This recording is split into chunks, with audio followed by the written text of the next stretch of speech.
Descubrimientos recientes confirman la Biblia.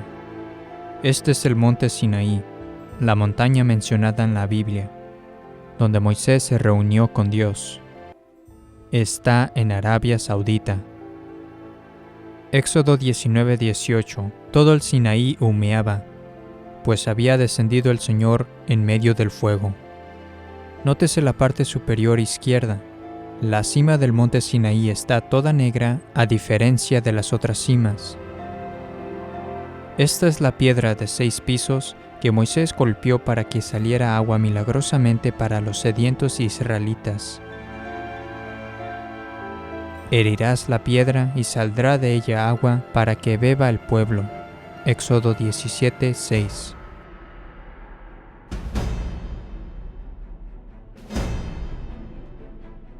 Este es un ejemplo de un carruaje usado por el ejército egipcio en la época de Moisés. Esta es otra imagen de un egipcio en su carruaje. El ejército egipcio usaba ruedas con picos de 4, 6 y 8 pulgadas. Estas son las ruedas de un carruaje del ejército egipcio cubiertas de coral que fueron descubiertas en el fondo del Mar Rojo. Estas ruedas de carruaje cubiertas de coral se quedaron ahí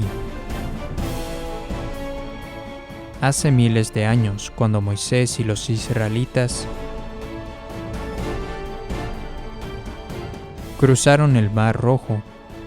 Dios abrió milagrosamente las aguas y después hizo que se cerraran para tragarse el ejército del faraón y sus carruajes.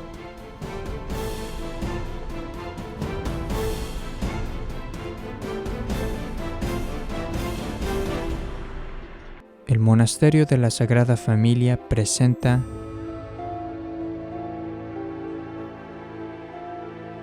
Creación y Milagros por el hermano Miguel Diamond.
We're here today with Brother Michael Diamond to review some of the research that you've been doing over the last year.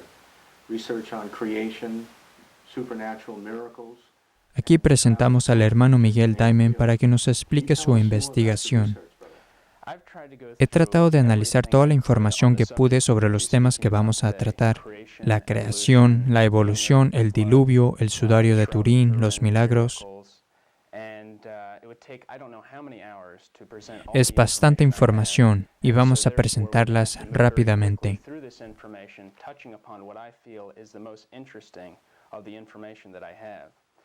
Algo que las personas deben comprender es que esto no se trata de ciencia contra religión, sino más bien de religión contra religión. La evolución no es más que una religión pagana. No hay pruebas científicas en absoluto y es una teoría muy peligrosa porque es en base a lo que uno cree lo que determina el comportamiento, y la evolución ha creado personas como Lenin, Stalin, Hitler. Karl Marx dedicó su libro El Capital a Charles Darwin y seguirá creando este tipo de personas. La evolución atea es la creencia oficial de todos los comunistas y ateos, y es la base necesaria para el ateísmo. Por lo tanto, las personas creen en la teoría de la evolución por su estilo de vida. Ellos no quieren que haya un Dios. Se dicen que existen esos supuestos eslabones perdidos porque dicen que nosotros evolucionamos del mono, pero solo han podido descubrir 2 de estos cuando se supone que deberían tener millones de ellos. Lucy es el más completo de los llamados eslabón perdido, y fue descubierto por Donald Johnson en 1974. Los huesos de las piernas estaban 200 metros más profundos y en una capa de estratos diferente. No se encontraron todos en la misma capa de estratos, ni siquiera en el mismo lugar. Estaban esparcidos por más de 2,5 kilómetros. Todos estos supuestos eslabones perdidos han resultado ser o completamente humanos, completamente animales o falsos. Y solo porque algún animal tiene algunas características similares no quiere decir precisamente que sea un ancestro común. Colin Patterson, un evolucionista panteólogo jefe del Museo Británico de Historia Natural, donde tiene la colección de fósiles más grande del mundo, escribió un libro apoyando la evolución, y alguien le preguntó por qué no incluyó ningún eslabón perdido en su libro. Él respondió diciendo: «Estoy totalmente de acuerdo con sus comentarios con respecto a que faltan las transiciones evolutivas en mi libro. Si supiera de alguna, ciertamente la habría incluido. Dejo claro, no hay dicho fósil. Así que no hay eslabones perdidos, bien que hay millones y millones de fósiles que se podrían estudiar, pero no hay eslabones perdidos, y si la evolución fuese verdadera, entonces los habría». Watson dijo: «La teoría de la evolución es una teoría universalmente aceptada no porque pueda ser comprobada como verdadera, sino porque la alternativa de una creación especial es claramente increíble. O sea, un reloj requiere un relojero, un diseño de un diseñador y la creación de un creador. Y ellos tienen todos esos órganos residuales o vestigios orgánicos, que al principio eran unos 200, pero ahora ya los han reducido a un puñado. Uno de los ejemplos más comunes de la evolución, dicen ellos, es la polilla de Inglaterra. Ellos tienen un 95% de polillas blancas y 5% de las negras, pero cuando llegaron las fábricas que quemaban carbón, los árboles empezaron a hacerse negros del humo. Entonces las contaron nuevamente y se encontraron con que tenían ahora 95 polillas negras y 5 blancas. Básicamente lo que ocurrió fue que las polillas blancas perdieron su camuflaje y se las comían. A eso se le llama microevolución, en donde se crean cambios menores en la estructura y función de una planta o animal. La macroevolución, en cambio, es algo completamente diferente, ya que dice que una especie evoluciona para convertirse en otra especie. Esto no ha sido probado por la ciencia, y básicamente el punto central de la enseñanza de la evolución dice que la vida viene de una generación espontánea de la materia inerte. Hay una tremenda complejidad en los seres que tienen vida. Por ejemplo, tenemos 50 billones de células en el cuerpo humano. Carl Sagan dijo que la célula más simple en el cuerpo humano tiene la información equivalente a una enciclopedia británica de 100 millones de páginas. Y en esta célula todo es independiente y codependiente de todo lo demás. La supercomputadora Cray puede hacer 6,000 millones de cálculos por segundo, pero una abeja al volar hace 1 billón de cálculos por segundo. Esto significa que la abeja es 166 veces más rápida que la supercomputadora de Cray, y la abeja puede curarse ella misma. Sin embargo, la conclusión de los evolucionistas es que la computadora, por supuesto, fue diseñada. En cambio, dicen que la abeja evolucionó. La gente se pregunta ¿por qué las estrellas están tan lejos? Es muy simple, Dios puso a las estrellas bien lejos. Que estén lejos no prueba la evolución. La gente habla de formas de la vida extraterrestre. Las condiciones fuera de la Tierra son sumamente destructivas, que nadie las imaginó antes que comenzara la exploración del espacio. Radiación mortal, gases venenosos, fuerzas gravitacionales extremas, explosiones gigantescas y la ausencia de una atmósfera adecuada con sus elementos químicos específicos. Las temperaturas son tan extremas en el espacio exterior que hacen que cualquier tipo de vida se vaporizaría por lo caliente o se volvería completamente rígida, quebradiza y muerta por el frío. Además, muchas de esas supuestas civilizaciones alienígenas deberían de tener una tecnología por lo menos superior a la nuestra, y ya habrían colonizado todo nuestro sistema solar por lo menos con robots mecánicos. Dicen que todo empezó con un Big Bang o gran explosión hace 20,000 millones de años, pero en física hay una ley que se llama Ley de Conservación del Momento Angular, que dice que si hay una gran explosión de todo, entonces todo saldría disparado en la misma dirección. No obstante, todos los 9 planetas giran hacia la izquierda. También tenemos 60 lunas y 11 de ellas giran hacia atrás. Cuando vemos a la Tierra encontramos que desde el polo norte al sur son 12.700 kilómetros. Es el tamaño exacto para poder recibir exactamente la cantidad de energía del Sol. La distancia entre el Sol y la Tierra es exacta para darnos la temperatura perfecta. Se podrían dar cientos de ejemplos de cómo precisamente la Tierra está equilibrada, y si se cambiaran esos parámetros por unos tantos puntos porcentuales, y en algunos casos un décimo de porcentaje, el clima o bien sería tan helado o tan caliente que causaría la muerte. Entonces, ¿son jóvenes la Tierra y el Sol? El debate acerca de la evolución se podría resolver muy rápidamente si se puede probar que la Tierra es joven. A medida que el Sol se quema, pierde 5 millones de toneladas por segundo, lo que significa que se está reduciendo. Por ende, antes era más pesado y su gravedad era más fuerte. Entonces, si fuese cierto que la Tierra es antigua, hace 20 o 30 millones de años el Sol sería tan grande que tocaría la Tierra. Los cometas solo duran entre 10 a 15.000 años antes de ser destruidos por el viento solar. Los calendarios solo se remontan hasta el año 400 a.C. ¿Por qué no van más atrás que eso? La curva de crecimiento de la población parece que comenzó hace 4.500 años atrás, puesto que hubo un diluvio hace 4.400 años y solo 8 personas bajaron del arca de Noé. Otra pregunta, ¿cuántos miles de millones de personas tenemos hoy en día? ¿Dónde está toda esa gente, o por lo menos sus huesos? Los anillos que orbitan Saturno son bombardeados por los cometas y deberían haber sido pulverizados y esparcidos en solo 10.000 años. Los científicos admiten que los árboles vivientes más antiguos son el pino bristocón de Nevada, que tienen 4.300 años. ¿Por qué no tenemos árboles más viejos?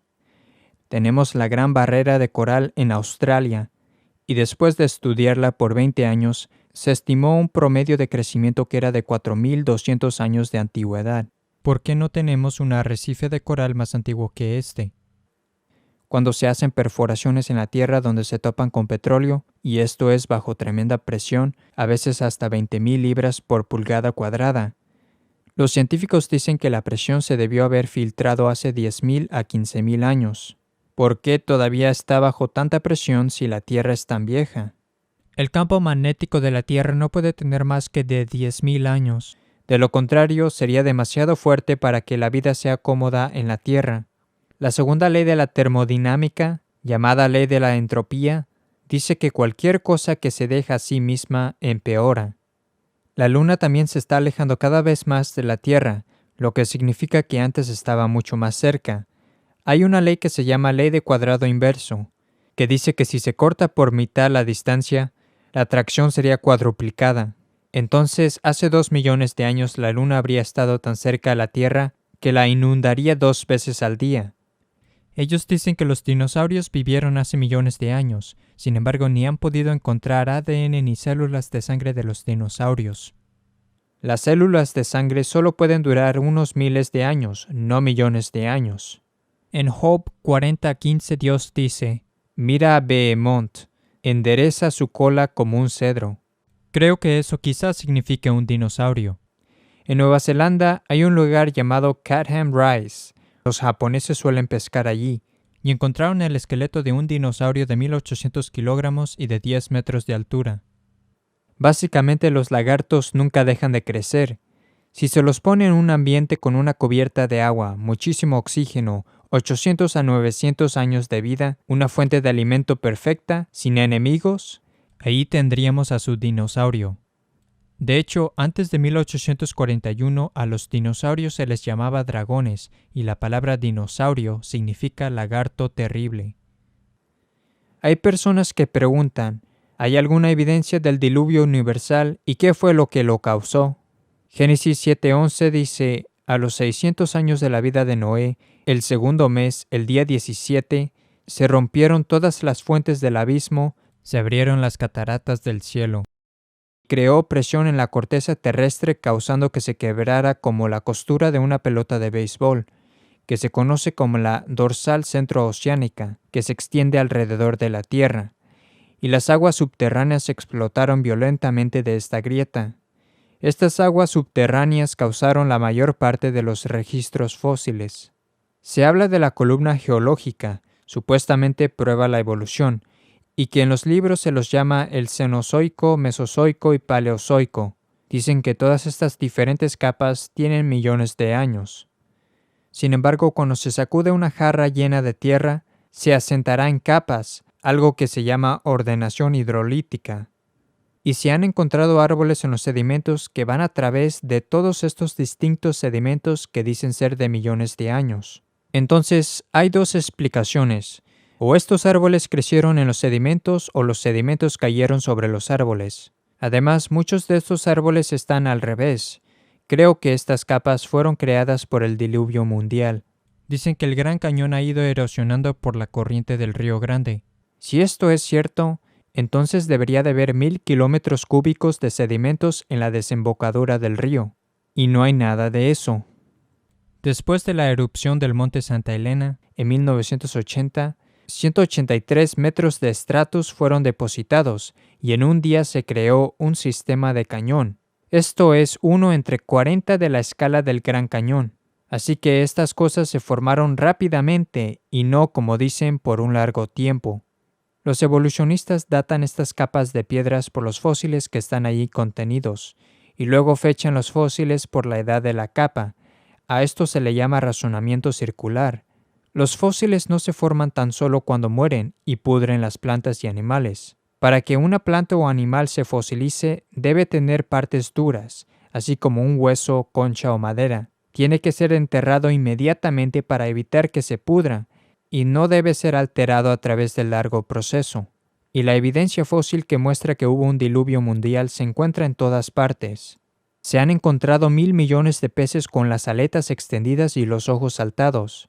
Se han encontrado mamuts con lo último que comieron preservado perfectamente en sus estómagos, y esa alimentación no se puede encontrar hoy en día en esa zona.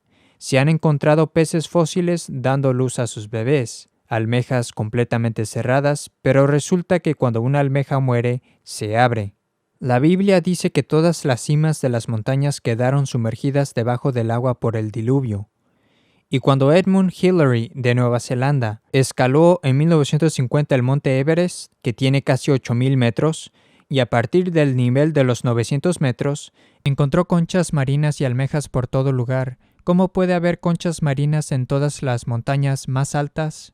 Únicamente si realmente ocurrió un diluvio universal. Algunas personas creen que el Arca de Noé se encuentra en la cima del monte Ararat en Turquía. Lo interesante es que en el mismo monte Ararat encontraron lava almohadillada, que es una formación única cuando la lava se forma en las profundidades marinas o se forman inmediatamente al entrar en contacto con el agua. También hay cristales de sal en el monte Ararat, los cuales solo se pueden encontrar en lo profundo del agua. ¿Hay evidencia escrita del diluvio? Pues bien, el relato del diluvio se encuentra en tabletas cuneiformes de Babilonia, Arcadia y Sumeria, y estas datan por cerca del 700 a.C. De hecho, un estudio de las tradiciones sobre el diluvio universal revela que hay más de 200 relatos del diluvio en casi toda cultura y civilización del mundo, incluyendo las culturas inca y azteca. En cuanto al tamaño del arca, hay un modelo del arca al que se le han hecho pruebas en un laboratorio marino y han duplicado olas de maremotos de 60 metros. Encontraron que no solo tenía condiciones para navegar, sino que además era extraordinariamente estable. La pregunta que surge, ¿cómo se pudo meter a todos los animales dentro del arca? En primer lugar, se toma el animal más pequeño de cada especie. El Dr. Kenneth Ebel, profesor de biología, dice: cada familia de criaturas de la Tierra tienen un solo par de antepasados. Hay más de 300 variedades de perros en el mundo de hoy, pero todos tienen un único ancestro común.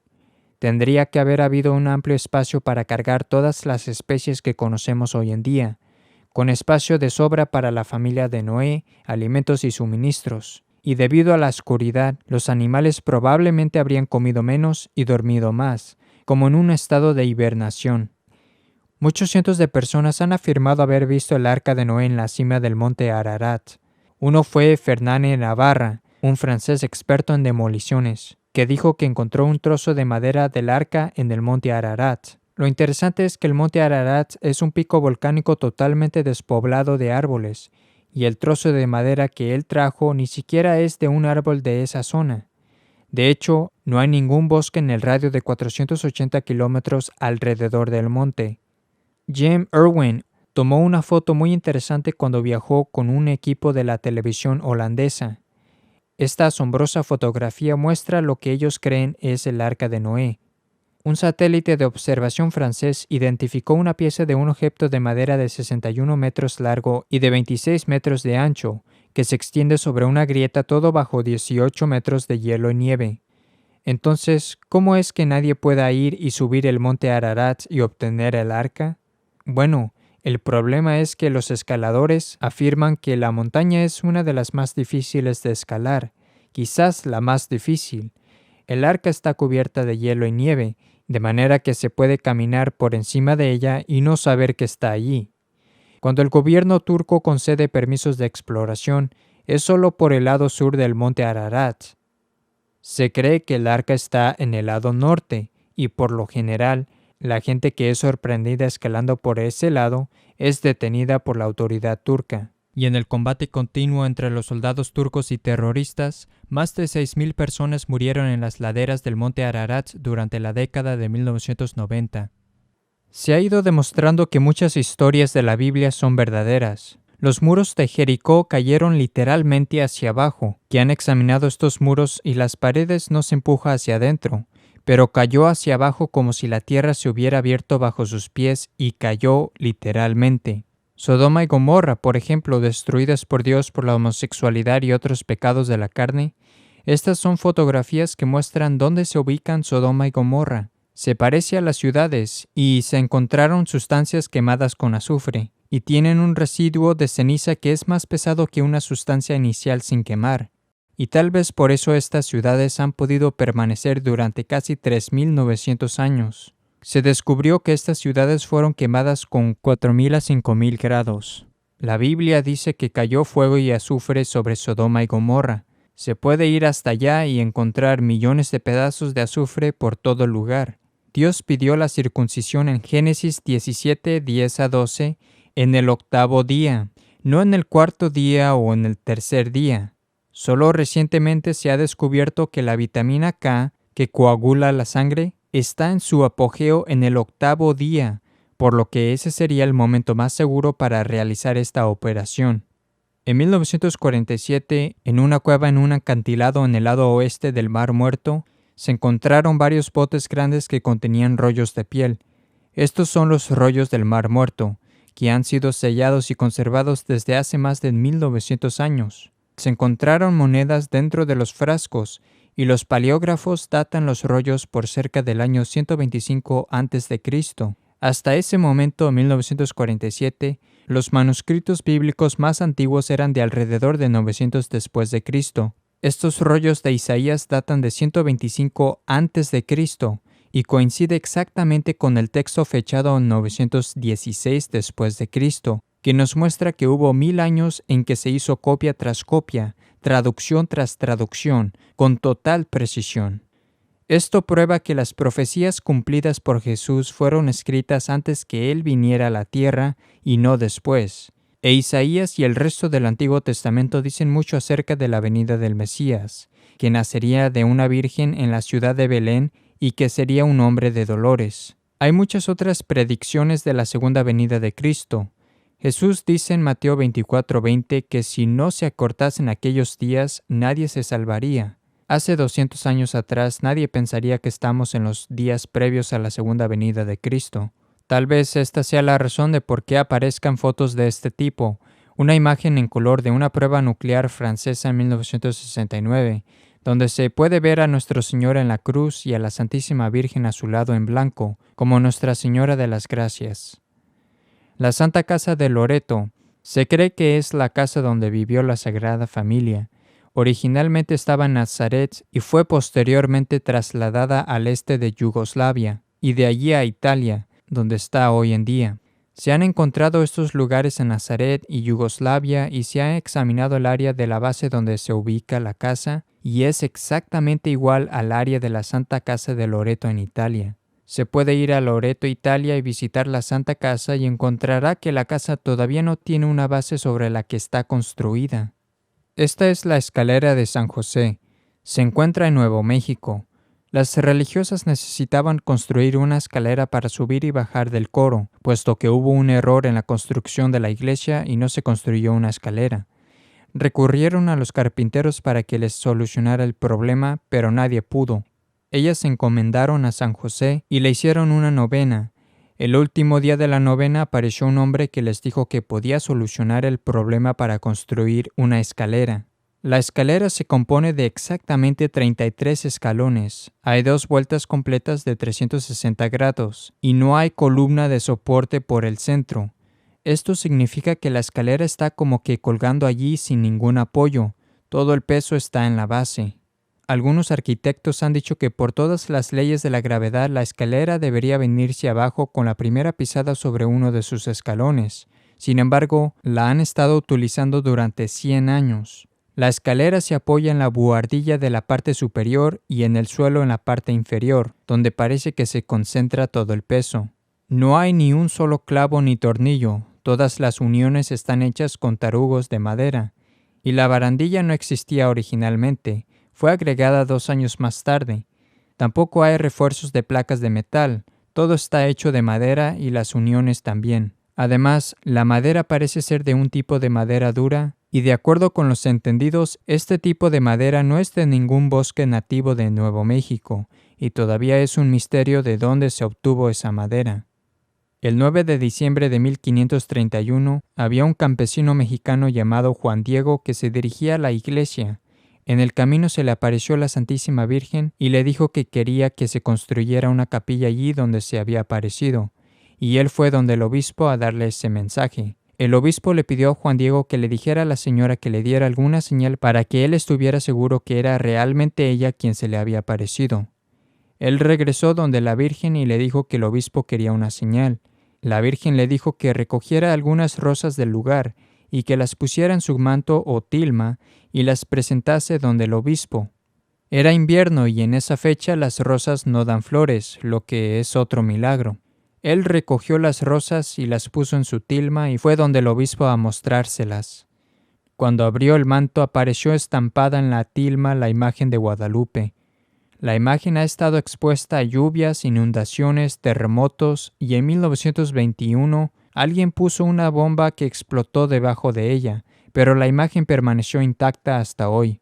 La tilma está confeccionada de una sustancia vegetal que normalmente se deteriora después de 50 años. Ya debería de haberse deshecho, puesto que han pasado siglos. El material utilizado para los colores es desconocido para la ciencia.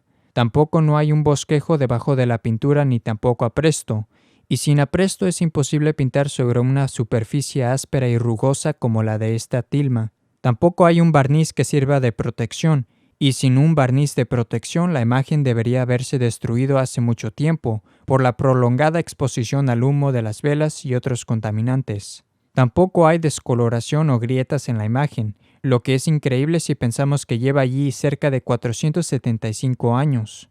La posición en que aparecen las estrellas no es un accidente, al menos no según los astrónomos. Las estrellas corresponden a 46 estrellas y 14 constelaciones, tal cual como aparecen en el cielo la mañana de un 12 de diciembre, el día en que nuestra Madre Santísima imprimió su imagen en la tilma.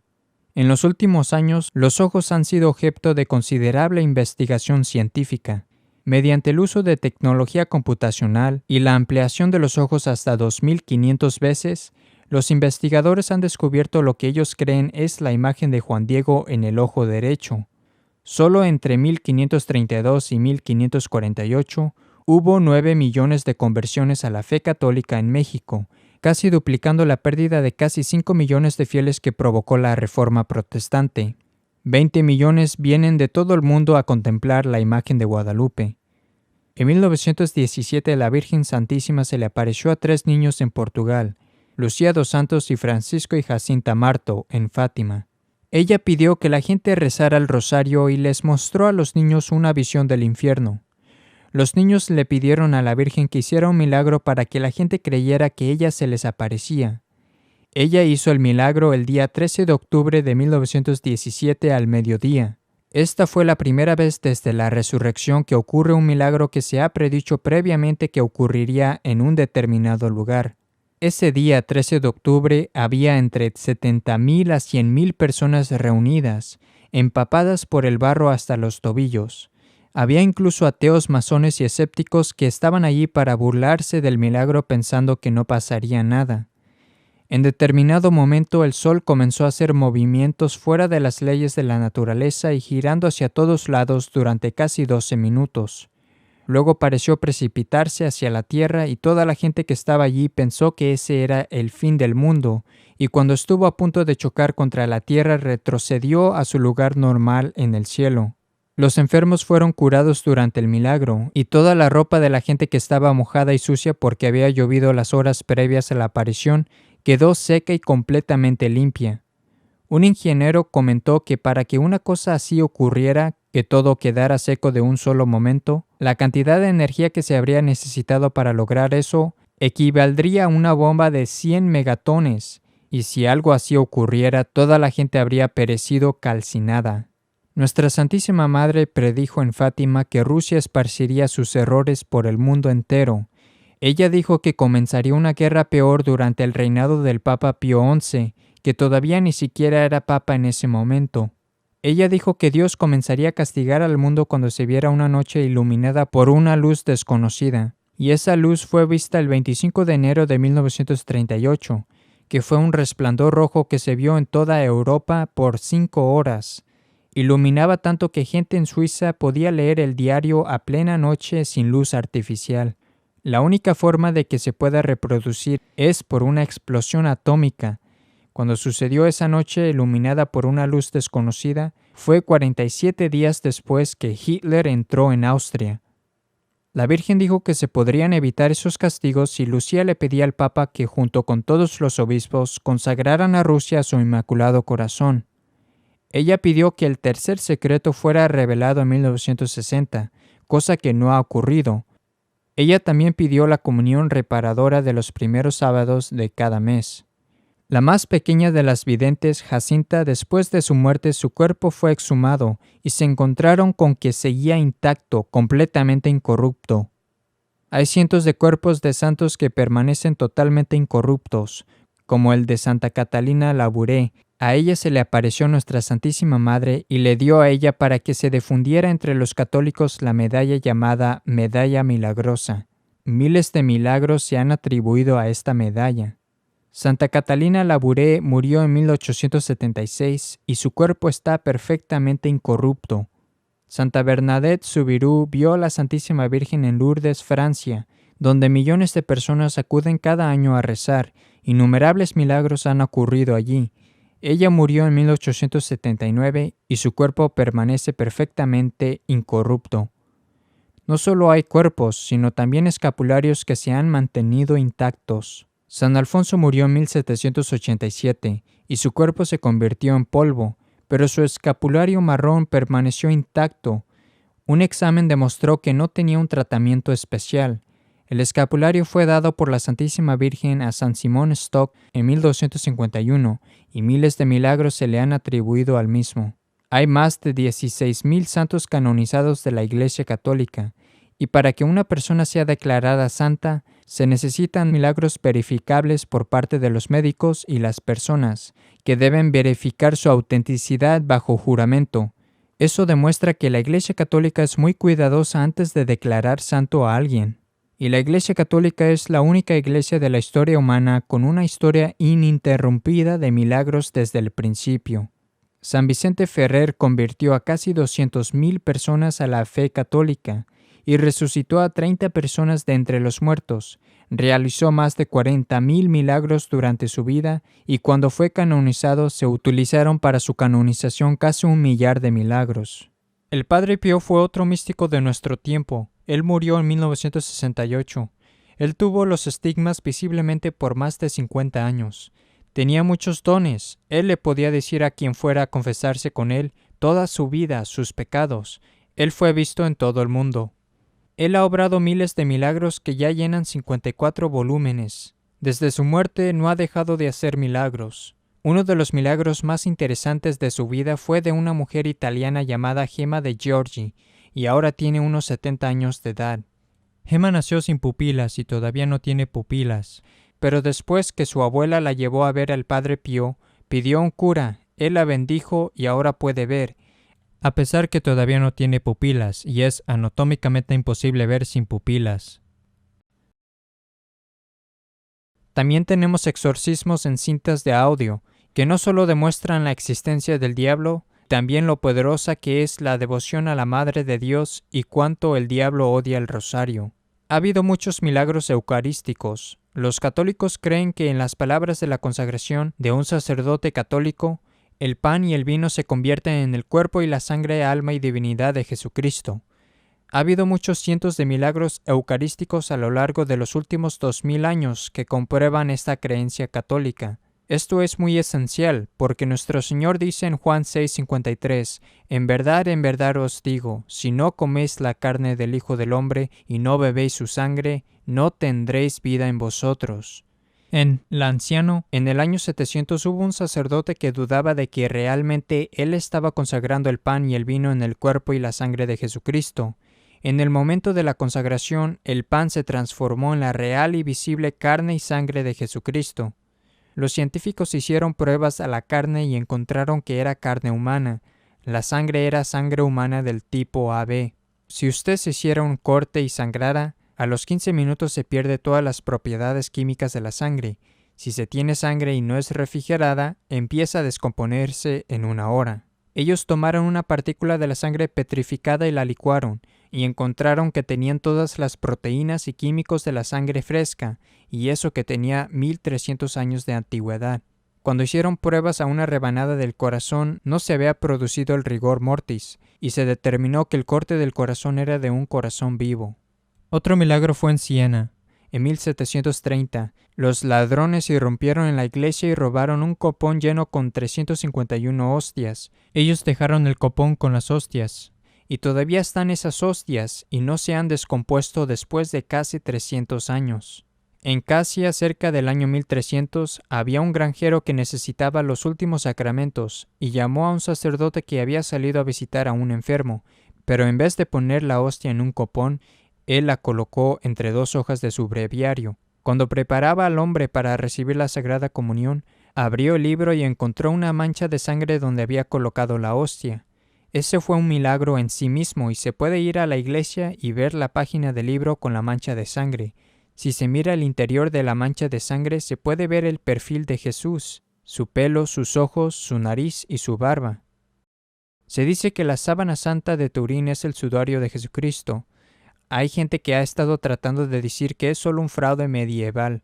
Está suficientemente documentado que el sudario existía antes de la Edad Media, y he aquí una breve historia de su existencia.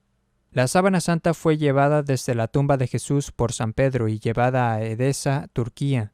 Luego se perdió su rastro y no fue redescubierta hasta el año 944 después de Cristo, cuando un emperador bizantino envió un ejército para llevarla a Constantinopla. En 1204 los caballeros europeos de la Cuarta Cruzada saquearon Constantinopla y se la llevaron a Francia, donde Margaret de Charnay la transfirió a la familia de Saboya.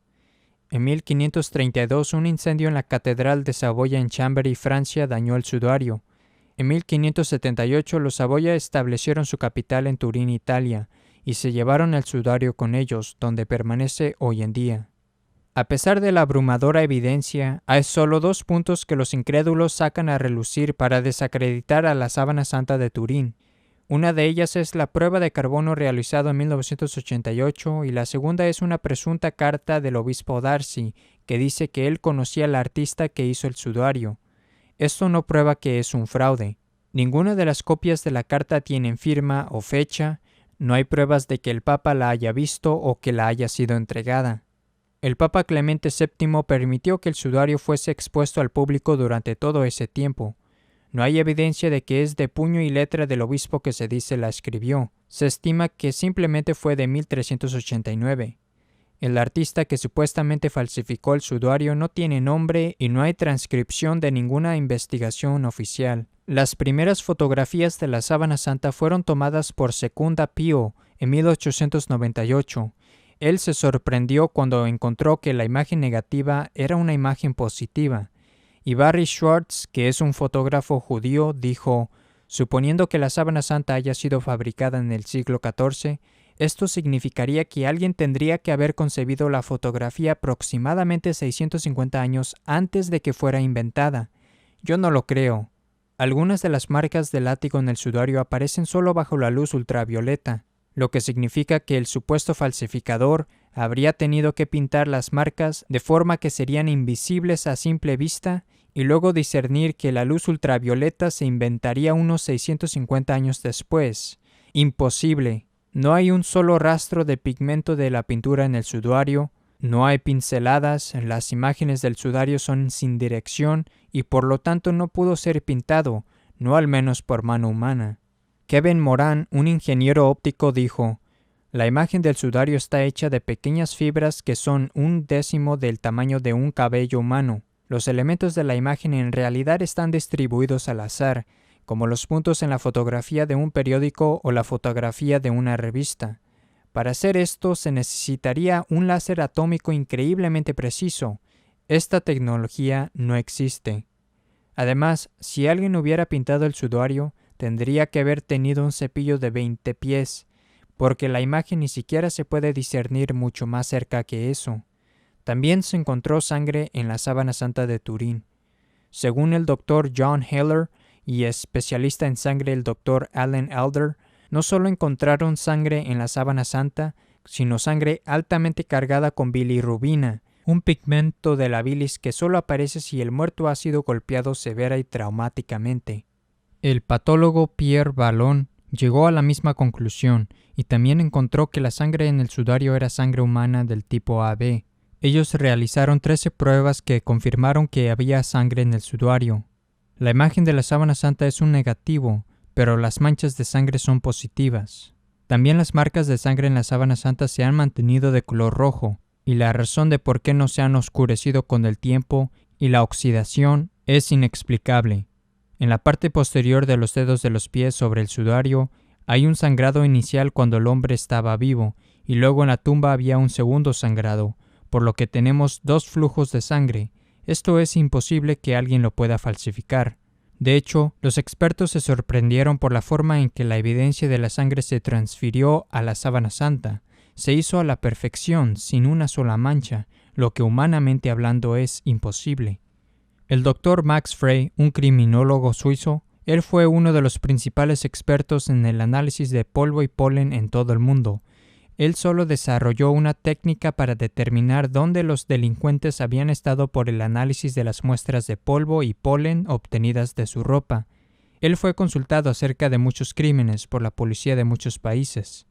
El objetivo del Dr. Frey era muy simple. Si el sudario se falsificó en Francia en el siglo XIV, entonces solo se encontrarían en la tela pólenes franceses o italianos. Pero su exhaustivo análisis encontró cerca de 58 pólenes específicos, y solo 17 eran nativos de Europa, el resto eran de Palestina y el sur de Turquía y el sitio de Odesa en Constantinopla. Por lo tanto, esto significa que la sábana santa había estado en esos lugares en algún momento de su historia. De hecho, 13 de los pólenes provienen exclusivamente de Palestina y en la actualidad crecen en Israel. El profesor Rice encontró en la sábana fragmentos microscópicos de algodón, no solo de algodón normal, sino de algodón con un cierto número de nudos por centímetro. Tenemos que darnos cuenta que el algodón tiene un número diferente de nudos, dependiendo de qué país proviene. El algodón cultivado en la parte occidental del mundo tiene entre 20 a 25 nudos por centímetro, mientras que el algodón cultivado en el Oriente Medio tiene 8 a 10 nudos por centímetro. El algodón que se encuentra en la sábana santa tiene alrededor de 8 nudos por centímetro. El algodón no se cultivaba de manera habitual en Europa en la época en que algunos sostienen que fue fabricado el sudario, entre 1260 a 1390. También encontraron en la sábana muchas imágenes precisas de diferentes flores, y 28 flores específicas con un buen grado de precisión. Todas ellas crecen en Jerusalén o alrededor de los 12 kilómetros de Jerusalén. Quien haya producido la imagen de la sábana santa también produjo el elevado campo de energía que producen muchas imágenes de cada objeto que se encuentran en la sábana, y por lo tanto tenemos una imagen muy precisa de esas flores. También encontraron polvo en la huella de la tela, y ese polvo proviene de la puerta de Damasco de Jerusalén y de ninguna otra parte. También encontraron información tridimensional en la sábana santa de Turín. Esto es increíble porque sabemos que una pintura solo produce información en 2 dimensiones, altura y anchura, pero en la sábana se encontró información en 3 dimensiones. Ellos pusieron el sudario en una máquina especial llamada el analizador de imagen BP8, que encontró que el sudario tenía información 3D, lo que un artista no pudo haberla puesto ahí. También era una costumbre judía poner monedas sobre los ojos de la persona que moría cuando el cadáver era enterrado, y en las pruebas que hicieron parece que hay una moneda sobre el ojo derecho. Esta moneda tiene 24 coincidencias con la leptón que fue puesta en circulación por Poncio Pilato entre el 29 después de Cristo y 36 después de Cristo. Se puede ver el bastón y las letras UKAI. Si miramos el sudario bajo un gran aumento, se puede ver el bastón y las letras UCAI. El padre Filas se sorprendió al ver esto y se preguntó por qué había una C en lugar de K. En 1981, en el Museo Británico, él encontró 2 monedas que tenían una C en lugar de una K, así que esto excluye alegaciones de falsificación. El padre Francisco Filas dijo: incluso la imaginación más desenfrenada no puede justificar ninguna afirmación de que las letras minúsculas de 1 entre 32 pulgadas de alto pudieran haber sido pintadas en la tela. Otras características han probado la autenticidad de la sábana santa. Los mechones de pelo en el lado de la cara es una costumbre judía. El cuerpo de la sábana santa ni siquiera está recto. El abdomen aparece hinchado, lo que muestra que la causa de la muerte fue la asfixia. Las piernas en el sudario no están quebradas, y los romanos que crucificaban a sus víctimas siempre les quebraban las piernas al crucificado. Esto se remonta al Éxodo capítulo 12, versículo 6, donde se dice que no se romperá ningún hueso en el cuerpo de Cristo. Respecto a cómo fluye la sangre, cuando alguien es crucificado, las manos se encogen en un ángulo de 25 entre 65 grados, por lo que la sangre fluye de una manera determinada. La forma en cómo fluye la sangre en la sábana muestra que era de un hombre que fue crucificado. Al estudiar las fotos de la sábana, el doctor Pierre Barbet, cirujano jefe del Hospital de San José en Francia, dijo: si el trabajo fuese el de un falsificador, entonces el falsificador habría tenido que haber sido un experto en anatomía, porque no hay ni un solo error. Cuando un clavo penetra el nervio mediano en la muñeca, el pulgar se sitúa automáticamente en la palma de la mano, como se muestra en la sábana. Esto no invalida la profecía: han talado mis manos y mis pies, porque los anatomistas en todos los países y a lo largo de la historia han entendido que la mano consiste en la muñeca, la palma y los dedos. Esta es una foto de un instrumento de flagelación romano llamado flagrum, que consta de una manija en el que se adjuntan 3 correas de cuero, y en cada una de esas correas hay un objeto de metal en forma de mancuerna que era utilizado por los romanos como forma de castigo para golpear el cuerpo. Los objetos con forma de pesa se adaptan perfectamente a las heridas en el sudario, y un autor estimó que había 120 heridas de flagelación en la sábana santa de Turín, y la ley judía limita el número de azotes a 40, y 40 por 3 da 120. La herida en el costado de la sábana mide 1,3 pulgadas por 7 entre 16 pulgadas, que se corresponde exactamente con el tamaño de la lanza romana llamada lamae, también conocida como la lanza de Longinos, y que se conserva en la Casa del Tesoro de los Habsburgo en Austria.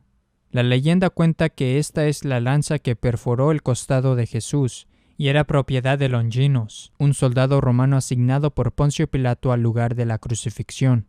Hitler creía en esa leyenda y visitó la Casa del Tesoro cuando tenía 19 años de edad, y cuando invadió Austria al comienzo de la Segunda Guerra Mundial, tomó la lanza porque él creía que tenía que tener la lanza para conquistar el mundo.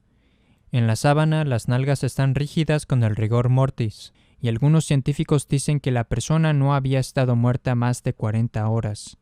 El científico forense Dr. Robert Bucklin, de Condado de Los Ángeles, dice: la evidencia de un hombre azotado, el que fue crucificado y muerto de asfixia, es clara.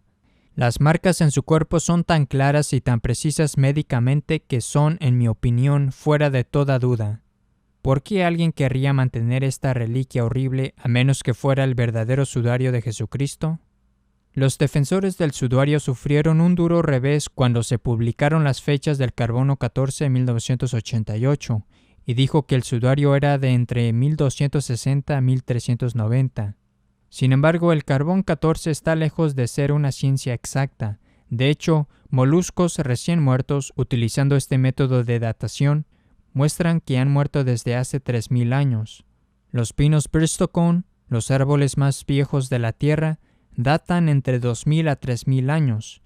El evolucionista William Stanfield dijo que no hay un reloj radiológico que sea fiable a largo plazo. El carbono 14 se basa en una serie de supuestos, como la tasa de descomposición siempre ha sido la misma a lo largo de la historia, la cantidad de carbono 14 en la atmósfera ha sido siempre la misma. También se basa en el supuesto de que la columna geológica es correcta, y hemos demostrado que eso no es correcto. 3 laboratorios fueron seleccionados para realizar las pruebas de carbono 14 a la sábana. Obtuvieron 3 muestras de lino de una edad conocida para comprobar la exactitud de sus pruebas de laboratorio. Una de las muestras dio 3000 años antes de Cristo, y cuando salieron los resultados, había un error de 1100 años. Quienes hicieron las pruebas defendieron estos errores como siendo causados por la contaminación de las muestras, pero en la posterior repetición de pruebas de la muestra era aún 1100 años de zafada. Hay demasiadas variables que pueden afectar los resultados, y además quienes tomaron las muestras del sudario violaron 14 protocolos científicos para asegurar la exactitud de la prueba, y también hicieron sus pruebas consultándose entre sí. El secretario de Estado, el cardenal Cassoroli, se rumorea que era masón, dio la supervisión de las pruebas de carbono 14 al director de investigación del Museo Británico, el Dr. Michael Tite. Es extraño que Cassoroli le haya dado la supervisión de la mortaja de Jesucristo a sus enemigos declarados. El Dr. Tite escribió una carta a Jacques Sevin, director del Laboratorio de Radiocarbono de la Universidad de Lyon, en enero de 1988, y pidió un paño similar al de la sábana santa en cada detalle. Evin buscó y encontró un paño similar al de la sábana santa de Turín. El Dr. Tite negó haber escrito esta carta hasta que su carta fue publicada, y luego lo admitió. Cuando hicieron la prueba, cortaron un pedazo de la sábana santa de Turín frente a las cámaras de video el 21 de abril de 1988. Los 3 hombres involucrados, el Dr. Michael Tite, el cardenal Balestrero, que antes de las pruebas de carbono 14 dijo que no creía que el sudario es auténtico, y el profesor Luigi Gonella, asesor científico del arzobispo, fueron a una habitación separada en la que no había cámaras de video, y lo que estos 3 hombres hicieron mientras estaban en esa habitación nunca fue discutido, negado por ellos. Es evidente que durante esos 30 minutos en que ellos estuvieron en esa habitación había un sustituto de las telas. El tamaño de la tela de prueba no era la misma que el de la pieza cortada de la sábana. Por alguna razón, el laboratorio Tucson recibió 2 muestras. En un principio lo negó, pero luego lo admitió. No podemos obtener las muestras originales, puesto que en análisis del carbono 14 las muestras se destruyen. El Dr. Willifi, que era el que dirigió la prueba en Zúrich, creía antes de las pruebas que el sudario era falso.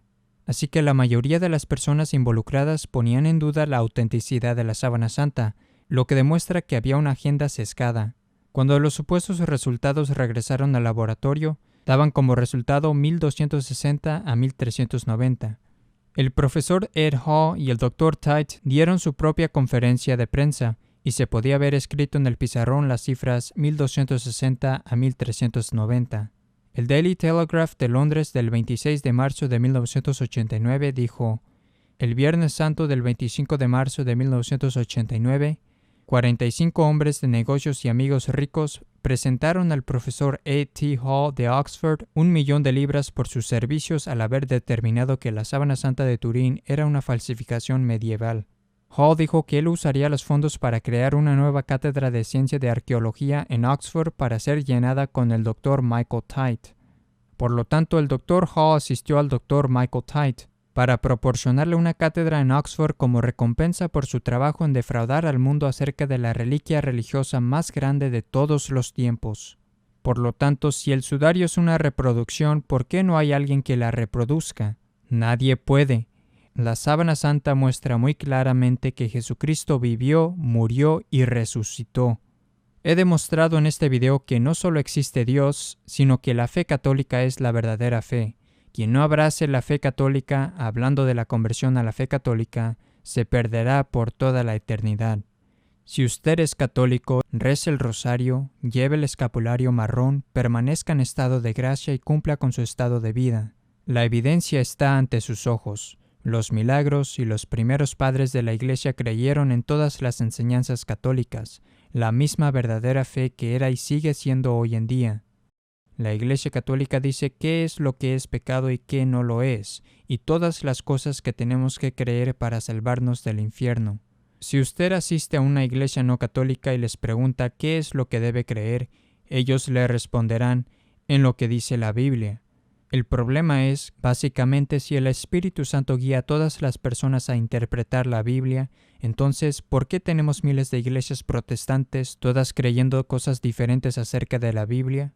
Ninguna de esas iglesias afirma ser infalible. Entonces, ¿quién resuelve la controversia y determina cuál es la interpretación verdadera? Ellos dicen, solo cree en Jesús y te salvarás. Bien, Mateo 7:21 dice, no todo el que dice Señor, Señor entrará en el reino de los cielos. El que hace la voluntad de mi Padre, ese entrará en el reino de los cielos. La teoría que dice una vez salvo, siempre salvo y nunca perderás tu salvación, ni siquiera es bíblica. San Pablo dice en Filipenses 2:13, trabajar con temor y temblor en la obra de vuestra salvación. Y en 1 Corintios 9:27 dice, no sea que habiendo predicado a los otros venga yo a ser reprobado. Él habla de la salvación como siendo una carrera que debe correrse hasta el final. Si no te interesa o no te importa dónde vas a pasar la eternidad, bien, entonces estás definitivamente en camino a las llamas del infierno, y una vez que llegues allí, no hay escapatoria. Tu eternidad es fija, y te quemarás, llorarás y sufrirás y serás torturado por los demonios por toda la eternidad. Dios no quiere eso. Él dice en Timoteo 2:4 que quiere que todos se salven y lleguen al conocimiento de la verdad. Todo lo que has visto y oído en este video es la verdad. Si los que piensan que lo que estoy diciendo es una tontería, entonces se les puede preguntar, ¿qué vas a hacer 200 años a partir de ahora? Todos estaremos muertos y olvidados, y todos los que conocisteis en la tierra estarán muertos y olvidados. Y tu cuerpo estará 1 metro bajo tierra, y tu alma estará en el purgatorio, en el cielo o ardiendo en el infierno por toda la eternidad. Esta es la realidad.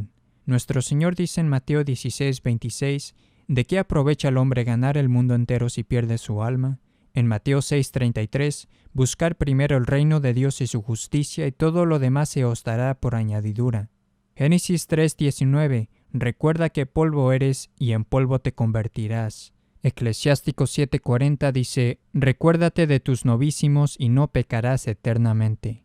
Básicamente en la dirección que ahora estés, tu tiempo se está acabando. Nadie puede prometerte 1 año más, otro mes, otra semana u otra hora e incluso otro respiro. Entonces, si no quieres pasar la eternidad ardiendo en el infierno, abraza la fe católica, conserva la fe hasta el último suspiro.